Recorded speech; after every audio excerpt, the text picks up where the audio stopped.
And producer గారు and అంటే ఇందులో కోన వెంకట్ గారు కూడా కనిపించారు. Yes. ఆయన గారి క్యారెక్టర్ ఏముంటుంది? ఆయన యూజువల్‌గా స్క్రీన్ రైటర్ అండ్ ప్రొడ్యూసర్ కదా! Yes. తను చేసే మూవీస్‌లోనే అప్పుడప్పుడు అపియర్ అవుతూ ఉంటారు. అండ్ మీరు ఏం చెప్పి ఒప్పించారు? అండ్ ఎలా ఉండబోతుంది ఆయన క్యారెక్టర్?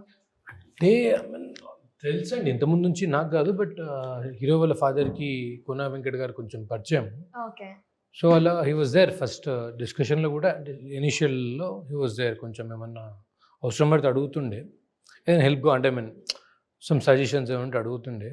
అట్లా చిన్న క్యారెక్టర్ ఉంది అని we as small character but a very strong role అడిగితే ఫ్యూ మినిట్స్ టైం ఇచ్చారు. So it worked out well.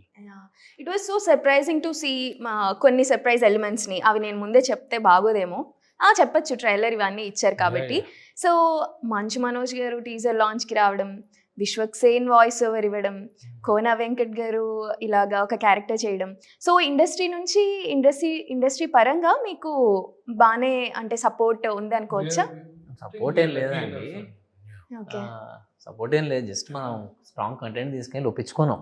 Okay. కాకపోతే వెళ్ళడానికి వే అయితే ఉంది మనకి. ఎలా? ఏం వే? మా డాడీ త్రూ కానీ ఉన్న కాంటాక్ట్స్ త్రూ వెళ్ళి కొంచెం కలిసేవాళ్ళం వెళ్ళి. ఓకే.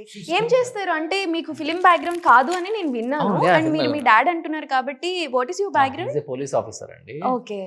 సో అట్లా కొన్ని కాంటాక్ట్స్ ఉన్నాయి. ఆ జోన్ లో వర్క్ చేసినప్పుడు ఫ్రెండ్స్ అయ్యారు వీళ్ళందరూ. సో అట్లా ఈజీగా అట్లీస్ట్ అబ్బాయి వచ్చి కలుస్తారంట, ఒకసారి కలవండి అంటే ఈజీ కలిసేవాళ్ళు. ఓకే. సో వెళ్ళి కూర్చొని మాట్లాడుకొని వాళ్ళకి it is difficult to approach Manoj గారిని కానీ ఎవరిని కానీ. It is not that easy.